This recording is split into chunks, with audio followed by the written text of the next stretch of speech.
అస్మద్గురుభ్యో నమః శ్రీమాత్రే నమః. అమ్మవారి దివ్యపాదపద్మాలకు నమస్కారం చేసుకుంటూ వీడియోలోకి వెళ్ళిపోదాం. హనుమాన్ చాలీసా సంకల్పం. హనుమాన్ చాలీసా సంకల్పం గనక చేసుకుంటే తీరని కోరికంటూ ఉండదు. కానీ మీరు ఆ సంకల్పాన్ని నెరవేర్చుకునే దిశగా అడుగులు వేయాలి. ఎందుకంటే మనం ఒక కోరికతో చేస్తున్నప్పుడు నియమనిష్టలతో చెయ్యాలి. అంటే హనుమాన్కి చేస్తున్నప్పుడు నియమాలు చాలా కీలకంగా ఉంటాయి. ఉదయమే బ్రాహ్మీ ముహూర్తంలో నిద్ర లేవడం, తలస్నానం చేయడం, ఇల్లు వాకిలి శుభ్రం చేసుకోవడం, చక్కగా మంచి శుచి శౌచాన్ని పాటిస్తూ మీరు హనుమాన్ చిత్రపటం దగ్గర కూర్చోవడం, వీలైతే ఒక గ్లాసుతో నీళ్లు పెట్టుకుని మరీ అక్కడ కూర్చోండి. కూర్చుని మీరు దీపారాధన చేసి అగరబత్తి కూడా వెలిగించి ఆచమనం చేసి మీరు సంకల్పం చెప్పుకోండి. ఏ కోరికతో చేస్తున్నారు? 11 రోజులలో నేను హనుమాన్ చాలీసాని పూర్తి చేస్తాను. ప్రతిరోజు కూడా 11 సార్లు చదువుతాను. ఈ శక్తిని నాకు ఇవ్వు అని చెప్పి హనుమాన్కి మీరు ప్రార్థించండి.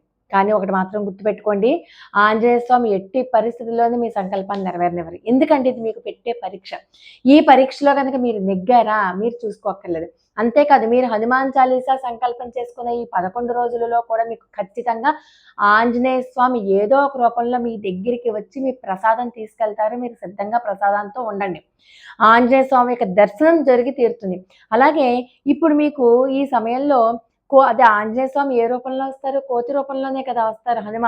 ఆ హనుమ ఆ రూపంలో వచ్చినప్పుడు ఖచ్చితంగా మీరు కొట్టకుండా అరటిపళ్ళు కానీ, ఏదో ఒక అప్పాలు కానీ, ఆహారం ఏదో ఒకటి అనమాట హనుమకి ఇచ్చారా, హనుమ ఆయన స్వీకరించారా, ఇంక మీరు చూసుకోక్కర్లేదు. తిరుగులేదనమాట. కానీ మీరు 11 రోజులు సంకల్పం చెప్పుకున్నప్పుడు ఒక రోజు చేస్తారు, 2 రోజులు చేస్తారు. తర్వాత నుంచి మీరు ఎవరో ఒకళ్ళు మిమ్మల్ని డిక్రీజ్ చేయడం గానీ, మిమ్మల్ని తక్కువ చేసి మాట్లాడడం గానీ, లేకపోతే మీకే బద్ధకంగా అనిపించడం గానీ, చెయ్యాలి అనిపించకపోవడం గానీ, ఏదైనా ఒక అవసరార్థం పని మీద బయటికి వెళ్ళవలసి రావడం గానీ, ఇలాంటి కొన్ని పరీక్షలు మీరు ఎదుర్కోవాల్సొస్తుంది. ఎలాంటి ప్రతికూల పరిస్థితులైనా సరే మీరు దానికి కట్టుబడి మరీ ఉండాలి. చాలామంది పెడుతున్నారు వీడియోలు 41 రోజులలో హనుమాన్ సంకల్పం అని. కాదు. కేవలం 11 రోజుల్లో మీరు ఏ సంకల్పం చెప్పుకుంటే ఆ సంకల్పం జరిగి తీరుతుంది. ఇది ఛాలెంజ్ అనమాట. ఎందుకంటే ఎంతో మందికి కన్నీళ్లు తుడిచినటువంటి హనుమాన్ చాలీసా సంకల్పం ఎంతో మంది జీవితాలలో వెలుగు నింపిందనమాట. అయితే ఈ హనుమాన్ సంకల్పం మీరు చిత్తశుద్ధితో, భక్తి శ్రద్ధలతో చెయ్యాలి అని అనుకోవాలి. చేసి తీరాలి. ఎందుకంటే మీకు ఎన్నో ఆటంకాలు, అడ్డంకులు వచ్చి తీరతాయి. ఈ 11 రోజుల హనుమాన్ సంకల్పంలో మీరు ఎట్టి పరిస్థితులలోనూ ఊరు దాటి బయటికి వెళ్ళకూడదు. అలా వెళ్ళకుండా నియమంగా మద్య మాంసాల జోలికి వెళ్ళడం గానీ, వాటి వేపుకి చూడడం గానీ, కనీసం లేతే ఉల్లి, వెల్లుల్లి కూడా తినకూడదు. సాత్వికమైనటువంటి ఆహారం మాత్రమే తీసుకోవాలి. బ్రహ్మచర్యాన్ని పాటించాలి. భూశయనం చెయ్యాలి. మీరు ఖచ్చితంగా అంటే ఖచ్చితంగా మీరు ఒకవేళ ఏ హాస్టల్లోనైనా ఉన్నారే అనుకోండి, ఖచ్చితంగా 11 రోజులు కూడా మీరు పెరుగన్నం తప్పితే ఇంకొక అన్నం తినడానికి వీల్లేదు. ఏ పచ్చళ్ళు తినడానికి లేదు. ఎందుకంటే అన్ని పచ్చళ్ళలోనూ కూడా గార్లిక్ ఉంటుంది. మీరు మిమ్మల్ని ఒక శక్తి వెనక్కి పట్టి లాగుతూ ఉంటుంది. మిమ్మల్ని ఏ పని చేయనివ్వదు. హనుమాన్ చాలీసా చదవడానికి మిమ్మల్ని ఉసికొల్పనివ్వదు. మీకు బద్ధకాన్ని, నీరసాన్ని కూడా మీకు ఇస్తుందనమాట పరిస్థితులు. ఇదంతా కూడా హనుమాన్ యొక్క పరీక్షా కాలం. మీరు హనుమాన్ నన్ను పరీక్షిస్తున్నాడు, నేను ఎలాగన్నా సరే ఈ పరీక్షలో నెగ్గాలి అని చెప్పి పట్టుదలతో మనం ప్రతి పరీక్ష కూడా పై లెవెల్‌కి వెళ్ళాలి అంటే ప్రతి పరీక్ష ఎలాగైతే రాస్తామో తెల్లవార్లు చదివి ఒక పట్టుదలతో, అంతే పట్టుదలతో మీరు హనుమాన్ యొక్క సంకల్పాన్ని 11 రోజులలో గనక పూర్తి చేశారా, మీకు ఇంక తిరుగన్నదే ఉండదు. ఒక ఉద్యోగం కావాలి అన్న ఖచ్చితంగా ఉద్యోగం వస్తుంది. ఈ హనుమాన్ సంకల్పం మీరు చేసేటప్పుడు ప్రతిరోజు 11 సార్లు హనుమాన్ చాలీసా చదవవలసి ఉంటుంది.